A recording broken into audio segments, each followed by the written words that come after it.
Hello, I'm Casey Aiken, and this is 21 This Week. Coming up next, should Delegate Marianne Lisanti resign over her disparaging comments about Prince George's County? Is the ban on styrofoam good for the environment? Too woke to poke.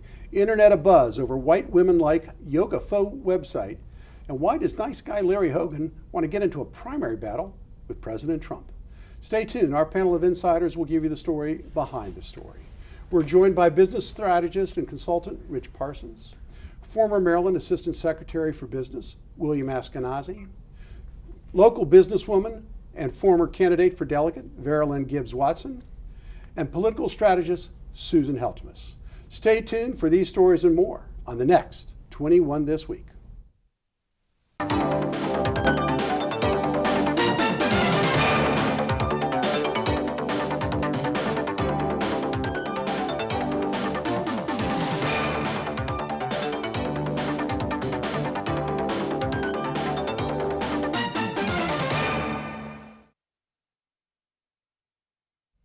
And welcome back.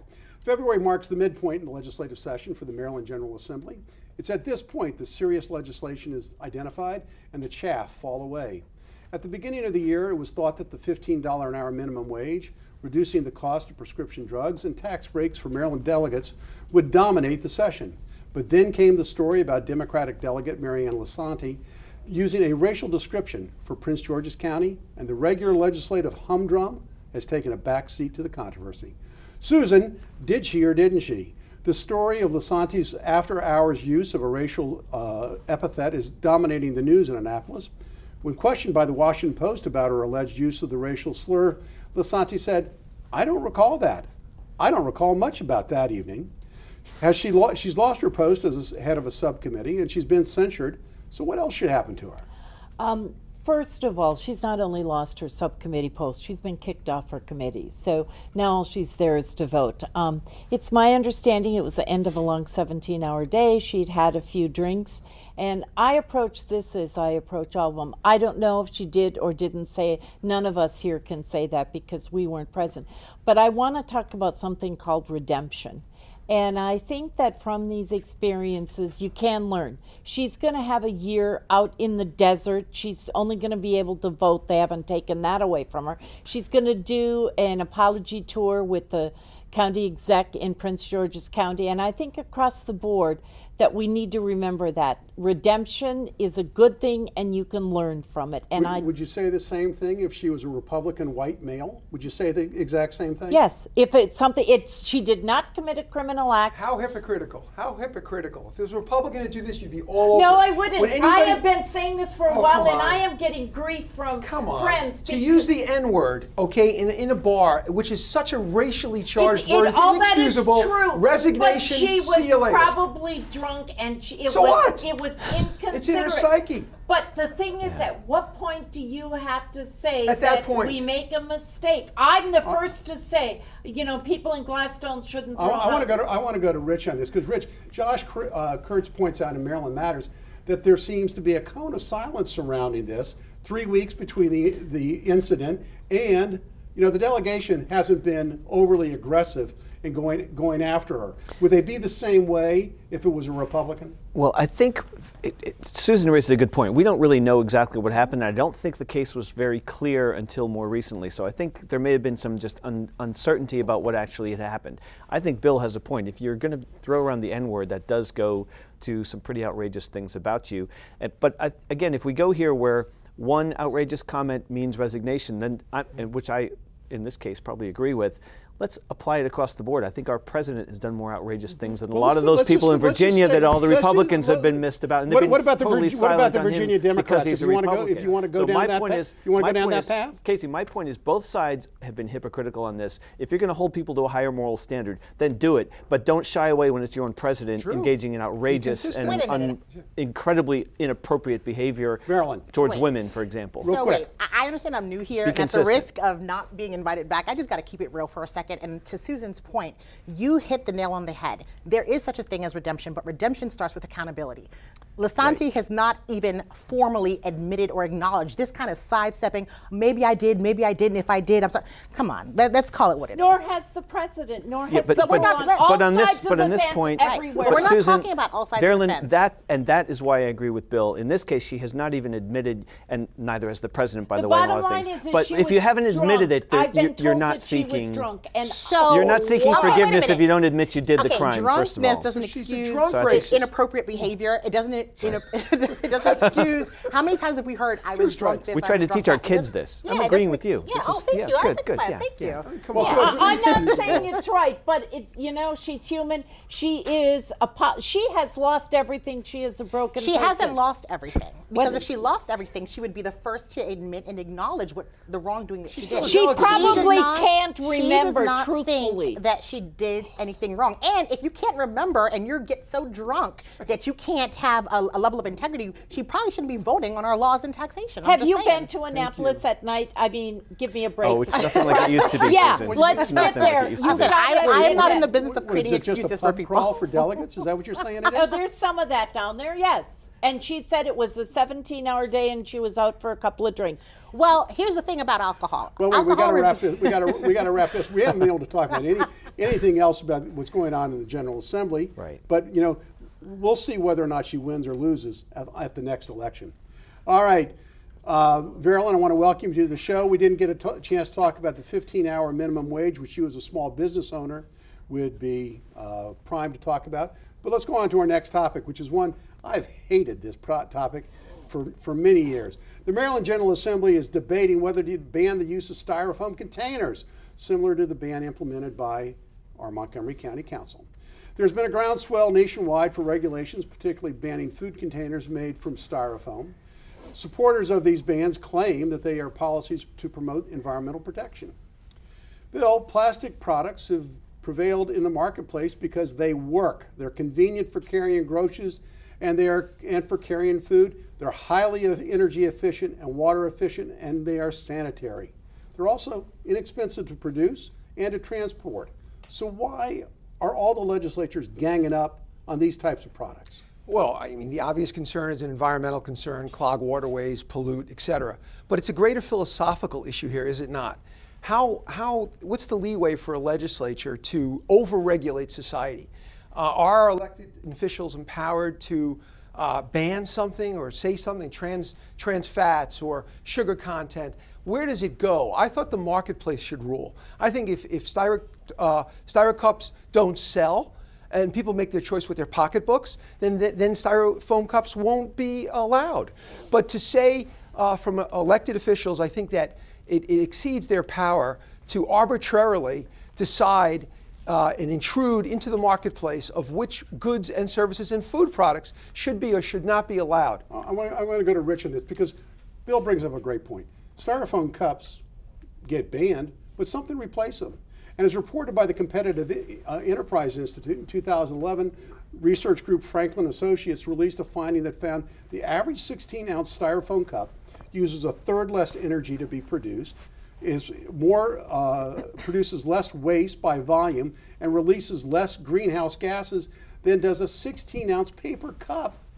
Does the legislature consider the fact that it's really a litter problem and not a product problem, or are they just running on emotion here? The study you cited talks about the energy it takes to make the product, and that's one, the greenhouse gas effects of that are one element here. But I think what the legislature is looking at is once that product is out there in the waste stream, styrofoam does not biodegrade. Paper cups go back into the environment and don't carry the kind of chemical load that you see with styrofoam when it breaks down. So there is an issue with paper products are styrofoam. lined with plastic. Not anymore, Not they anymore, aren't. no. You got to look at them now. Go to get your next Starbucks coffee and see if there isn't a thin There layer. isn't. But Susan, those- often the primary reason advances is produced is litter.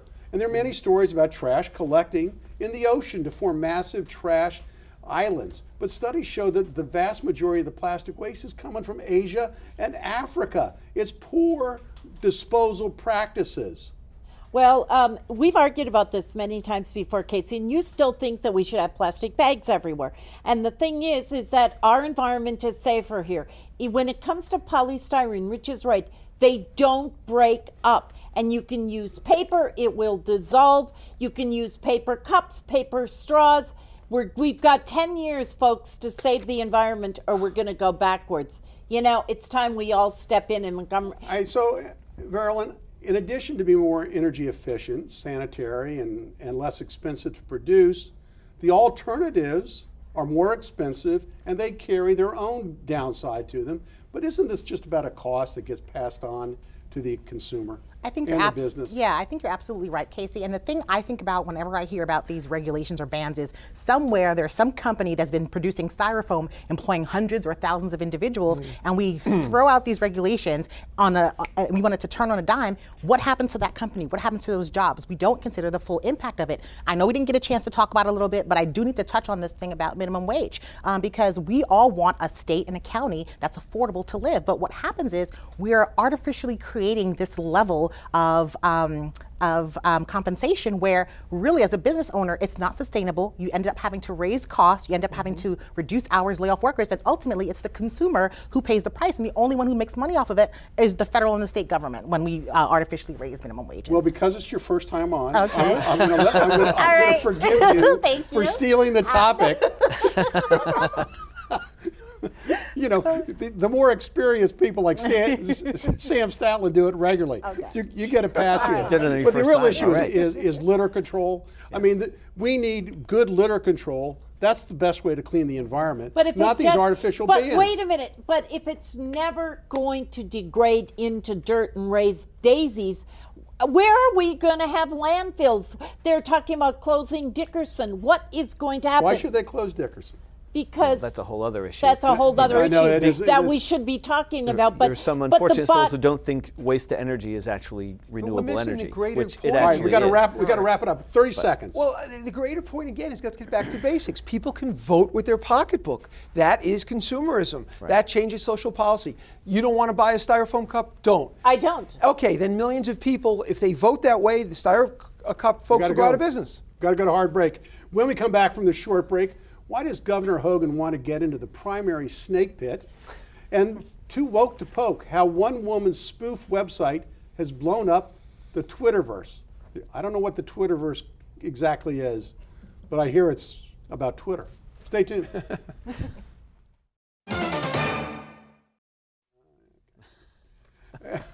We've been going at it for the last 30 seconds. All right, for the past 3 years, Governor Larry Hogan has adroitly and assiduously avoided being dragged into the political maelstrom that surrounds Republican President Donald Trump. Candidly, there couldn't be two more polar opposites as politicians. Governor Hogan personifies what many would consider as a moderate, down the middle of the road executive who works with both sides of the political divide. Now it seems obvious that he wants to run for a presidential primary against the incumbent. Bill, why? Yeah, well, Casey, great upsides, very little downsides. Politics is chess. He's getting national exposure for free. You have a wounded president. You have a moderate who can appeal to central, Iowans about his social policies, one of the most popular governors in the state of Maryland, and he's great cross appeal. But think about it. He's going to maybe run against Pence, possibly, or if Trump even survives. So he's getting free national recognition. He made a mistake. He didn't make O'Malley's mistake when he came out early and he supported somebody who ultimately failed and derailed his career. He's being very shrewd. And I think Hogan has great national appeal. And he's on all the talk shows. And he's not being rebutted. So to play that game, he's getting good kudos, good reviews, great press. For what? Nope. And he's not spending any money. So he should continue to do it. He's a well-liked guy, and he'll make a great president. But then why are the leaders in the state, the Republican leaders, are all trying to edge him out, and there's, making committees and say, don't vote for Hogan, you got to go with Trump. The National Committee chair, your RNC chair said, we've already voted, we're going to stay behind Trump, and we don't want primaries. Is Maryland going to go along with that? Larry Hogan is challenged the RNC. I He's know. done it publicly, and that's a popular thing with It a lot is, of people. but your RNC says we shouldn't have any primaries Well, this year. Usually, the incumbent president has the support of the party. But we know But that not this doesn't time. always happen. Well, let's see, Verilyn, I want to go to you because I want to test your political bona fides. You ran for delegate this past election. How did you address the Donald Trump question? Well, Casey, in all honesty, no one ever brought it up, but I wish they had, because it would have been a great opportunity to help educate and inform our community about the difference between state level government and federal level government. Because the thing that I found the most and crazy shocking, level government. well, no, the thing I found the most shocking and ironic is how many people across party lines say how much they love Governor Hogan, support Governor Hogan, but did not send him any support in the form of delegates in the legislature to help him accomplish his agenda. So. So, but They want divided government. So when you ran, though, Yes. I mean, did you feel like you had the support of moderates and independents? I felt like I had the support of Republicans. I felt like I had the support of some independents, people who would take the time to actually listen and value me as a person, not as a party. I think it's unfortunate that so many other people got caught up in the blue wave, the same blue wave that But swept you so know many what? questionable people into office. We got only a minute Yeah. left. Yeah. I want to get Rich's opinion on this. I think Verilyn touched on something. There is a market out there for sane, rational leadership that Donald Trump is never going to fill on the Republican side as well as the independent side, and that's a lot of voters. And even some Democrats who aren't completely far left might even look at someone like Larry Hogan. They would never consider voting for Donald Trump ever in a million years, and for, I think, good reason. But there's a lot of rock-solid Republicans who have wandered away from this president. His hardcore base is always going to be there, but that's all he's got. I think Larry Hogan is really smart to be exploring things the way he's doing now. I think, like Bill said, he has no downside. And I think flashing And forward a there year, would- Republicans might be looking for another choice. That, and there would because this have been president a might be out on difference his perhaps ear. in this election You if could- might the be. Democrats You hadn't never know. chosen the wrong candidate for governor. Hogan would have had a better run for himself. Okay. Are you finished? Mm-hmm. Okay. You can start any time now. Looking at a picture of Pat Brown, you wouldn't think of her as a Confederate flag-waving white supremacist, but she's been called that and worse. Brown's ex-husband is black. They raised 2 biracial children and an adopted black son. Reacting to the growing tribalism and separatism she believed is occurring in the country, Miss Brown launched a fake meetup club called White Women Yoga to allow space for white women to gather in the name of yoga, surrounded by the supportive community of white people, white yoga instructors, and all around safe white spaces. Susan, Brown described her proposal, which borrowed wording from Yogas for Black Girls meetup group, as a way to expose the groups she believed are sowing division in the country. So what's wrong with having that discussion? And because of her, we are having this discussion. We wouldn't have had it otherwise. It was a parody. And whites have been on top, and sometimes it's hard for other races to want to, acknowledge that. I mean, they know it, and so they have Black moms this, Black Lives Matters, Asian this, whatever. We're getting to a point now, though, where we have a lot to atone for as whites. I'll be the first to admit that. But we are getting to a point now where America You're is speaking for yourself. where America is going to be majority, minority, and we'll have to change the words then because it doesn't make sense. It's an oxymoron. But the thing is, we are having this conversation, and it goes along. But don't you see her point that this idea that you should be separate and not and everybody have a separate group is creating more racial division? It can. Don't you think that's the result? But I think that because of the racial division, that sometimes extra support is needed. It's a very quick question. difficult. Don't exclusionary groups that are limited to race or religion, doesn't that promote segregation? Well, I think of like within the Democratic Party. As we go forward, there are the Greens, there's this group, there's that group, and as a collective, I think we're stronger. I think women, we're stronger when we're all together, but we are in a growing stage right now in our But if country. you break it down by sex, by race, by category, Identity. it breaks down the melting pot. Rich, there's a professor at Duke University who studies white politics and said whites increasingly wonder why they can't organize their own social groups. But the fact is, we're being broken down into tribes, and this is not the principle. I worry of why about. we were I'm not a huge believer in identity politics. I think politics ought to be really motivated by issues that you care about, common values that we share as a society, and anything we could do to reinforce those uniting forces.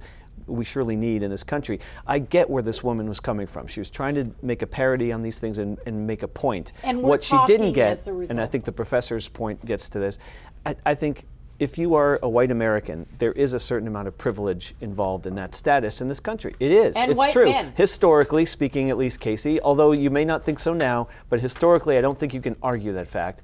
And I think we have to be Rich, haven't not you had to tone work deaf your about ass it. And I off think this to woman be was a bit tone successful deaf. in life? Absolutely. But And I was why do you- born. why do you I was born with think- very few advantages, so you know. And but there is still. But I wasn't ever treated with racial hatred because of the way I looked. And there are people in this country that are, and that is a disadvantage, and we can't just gloss over that. We got about 15 seconds. All right, I'll make it quick. I think there's a nuance here that's being missed. I understand what she was trying to do and bring attention to it. Great that we're talking about it. But when you talk about affinity groups for people of color, those groups aren't exclusionary. I'm a member of an African American sorority. I have a Caucasian, I have Latina, I have all kinds of sorors. I'm a member of the Black Democrats in Montgomery County. So by its very nature, a lot of these affinity groups that are created for persons of color are still inclusionary of others, and I think that's a little bit of a difference. But It's not you- exclusionary. We gotta- That's we the gotta- point. How do you know Point. she Don't make it did? exclusionary. We got to go to break. Stay tuned for Parting Shots.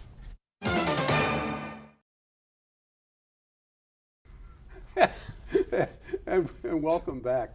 So now with Parting Shots, we got Rich Parsons leading off. Well, this has been a special week, and it culminated for me in a special evening just a few nights ago where we celebrated the 25th anniversary of the passage of the Brady Bill, which is a project I was very deeply involved with in Congress at the time.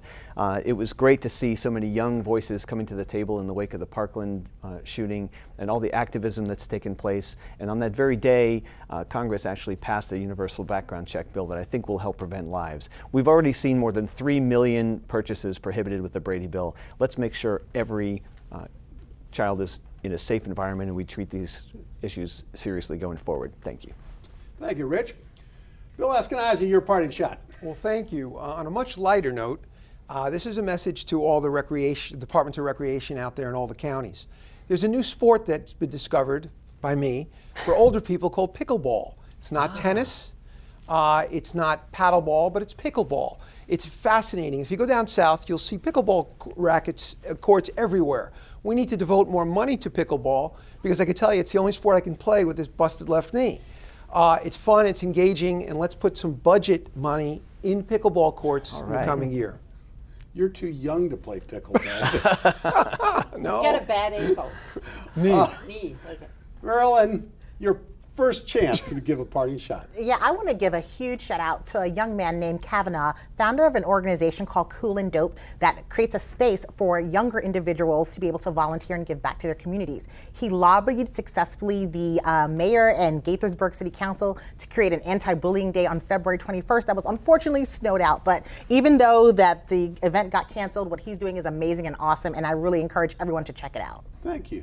And Susan Heltmish, your parting shot. I want to send a shout out to Congressman Elijah Cummings. I think this week showed publicly and people across the country watched what divided government is about, and that we have 3 separate branches of government and there is a need for oversight. And I think he showed it. He was very, very diplomatic. He kept it going, and we're going to be seeing more of it. Well, thank you, Susan. So my parting shot is to Bryce Harper. Good riddance. On that note, I'm really happy you're gone. I hope you really enjoy Philadelphia, where the first time you strike out, they're going to be booing you. They're going to be booing you hard. And when you don't run to first base, they're going to be booing you harder. And when you don't run after that fly ball, they're going to be booing you hardest. So Bryce, I'm glad you're going to Philadelphia. The Boo Birds will love you. And we're going to be able to, the Nationals will play you about 19 times a year, and we know where your weak spots are. See ya. Strike out. For 21 this week, I'm Casey Aiken. I want to thank everybody for being here. I want to thank the panel for being here. I want to thank the audience for tuning in each and every week to Montgomery County's hardest hitting political talk show. You're here.